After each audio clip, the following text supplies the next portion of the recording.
कलयुग की शुरुआत महाभारत युद्ध के बाद तब हुई जब भगवान श्री कृष्ण ने इस धरती से अपने लोक को प्रस्थान किया। यह वह समय था जब सत्य, धर्म और सदाचार धीरे धीरे विलुप्त होने लगे। कलयुग को सबसे अंधकारमय युग कहा जाता है क्योंकि इसमें मनुष्य के नैतिक पतन की पराकाष्ठा देखने को मिलती है। जैसे जैसे ये युग आगे बढ़ा, वैसे वैसे सत्य की जगह झूठ, न्याय की जगह अन्याय, प्रेम की जगह घृणा और ईमानदारी की जगह कपट ने ले ली।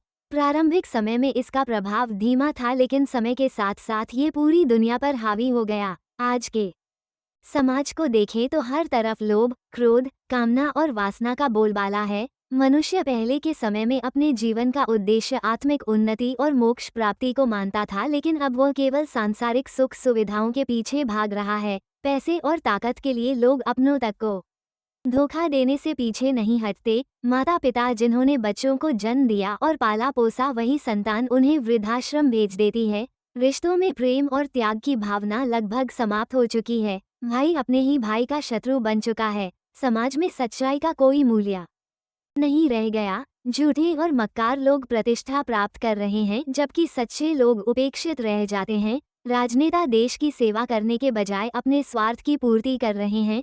कानून पैसे वालों के हाथों की कठपुतली बन गया है। न्यायालयों में न्याय बिक रहा है।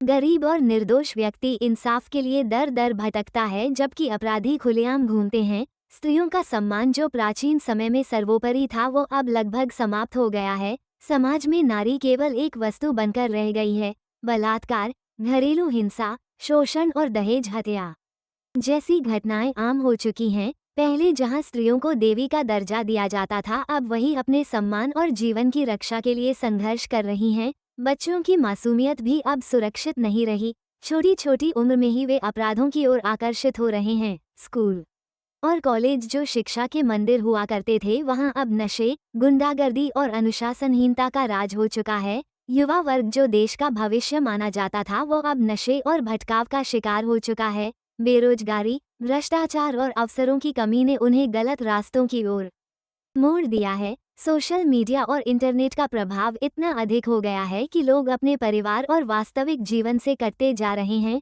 आभासी दुनिया में लोकप्रियता पाने के लिए लोग किसी भी हद तक जाने को तैयार हैं। रिश्तों में संवेदनाएं खत्म हो चुकी हैं। लोग एक दूसरे से केवल स्वार्थ के कारण जुड़े रहते हैं। मनुष्य के अंदर दया और करुणा जैसी भावनाएं धीरे धीरे विलुप्त होती जा रही हैं। पालतू जानवरों से लेकर इंसानों तक पर अत्याचार बढ़ गया है। पर्यावरण का विनाश अपने चरम पर पहुंच चुका है। जंगल कट रहे हैं, नदियां प्रदूषित हो रही हैं, जीव जंतु विलुप्त हो रहे हैं। प्राकृतिक संसाधनों का अंधाधुंध दोहन किया जा रहा है, जिसका परिणाम यह है कि पूरी पृथ्वी जलवायु परिवर्तन, बाढ़, सूखा, भूकंप और महामारी जैसी विनाशकारी घटनाओं से जूझ रही है। मनुष्य की बढ़ती लालसा ने पृथ्वी के संतुलन को पूरी तरह बिगाड़ दिया है। विज्ञान और तकनीक का विकास अपने चरम पर है, लेकिन इसका उपयोग रचनात्मकता की जगह विनाश के लिए हो रहा है। परमाणु बम, जैविक हथियार और घातक युद्ध उपकरण बनाए जा रहे हैं, जो पूरी मानवता के लिए खतरा बन चुके हैं। राष्ट्रों के बीच युद्ध की संभावना लगातार बढ़ रही है। महाशक्तियां अपनी ताकत दिखाने के लिए निर्दोष लोगों की जान लेने से भी पीछे नहीं हटती। आतंकवाद, धार्मिक कट्टरता और नफरत की राजनीति समाज को खंड खंड कर रही है। लोग धर्म के नाम पर लड़ रहे हैं, लेकिन धर्म का वास्तविक अर्थ भूल चुके हैं। आडंबर और पाखंड ने आध्यात्मिकता की जगह ले ली है। साधु संत जो कभी समाज को सही दिशा दिखाने का कार्य करते थे, वे अब स्वयं धन और भौतिक सुख सुविधाओं में लिप्त हो चुके हैं। धर्म केवल व्यापार बनकर रह गया है। लोग मंदिरों और मस्जिदों में सिर झुकाते हैं, लेकिन उनके हृदय में कोई सच्ची श्रद्धा नहीं होती। वे भगवान को भी अपने स्वार्थ के लिए पूजते हैं। ऐसे समय में जब अधर्म अपने चरम पर पहुंच जाएगा, तब शास्त्रों के अनुसार भगवान विष्णु अपने 10वें अवतार कल्कि के रूप में प्रकट होंगे और अपने तेजस्वी घोड़े पर सवार होकर समस्त पापियों और अधर्मियों का संहार करेंगे। उनके आगमन से पहले इस पृथ्वी पर और भी विकट स्थिति उत्पन्न होगी। लोगों में आपसी सौहार्द और प्रेम पूरी तरह समाप्त हो जाएगा। भाईचारा खत्म हो जाएगा। परिवार टूट चुके होंगे। माता पिता और संतान एक दूसरे के शत्रु बन जाएंगे। प्राकृतिक आपदाएं चरम पर होंगी। चारों ओर युद्ध, महामारी, भूखमरी और विनाश होगा। मनुष्य का औसत जीवन काल बहुत कम हो जाएगा।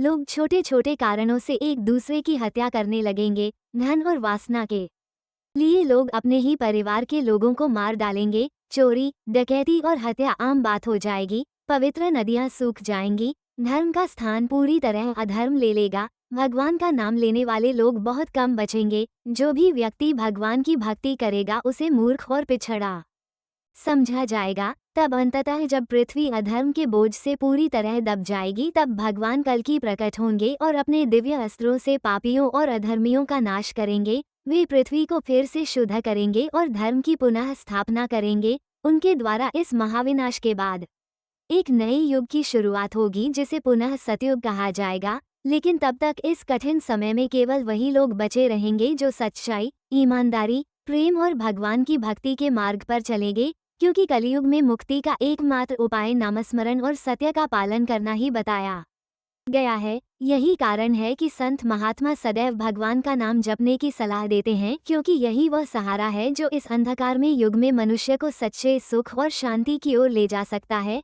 इसलिए जब तक ये युग समाप्त नहीं होता, तब तक मनुष्य को चाहिए कि वो अपने भीतर की अच्छाई को जीवित रखे, सत्य और धर्म के मार्ग पर चले, लोभ, वासना और स्वार्थ से बचे और भगवान के नाम में अपनी श्रद्धा बनाए रखे, ताकि जब कलियुग अपने अंतिम पड़ाव पर पहुंचे तब भी वो सच्चाई और भक्ति के प्रकाश से अपना मार्ग प्रशस्त कर सके और आने वाले सतयुग में प्रवेश कर सके।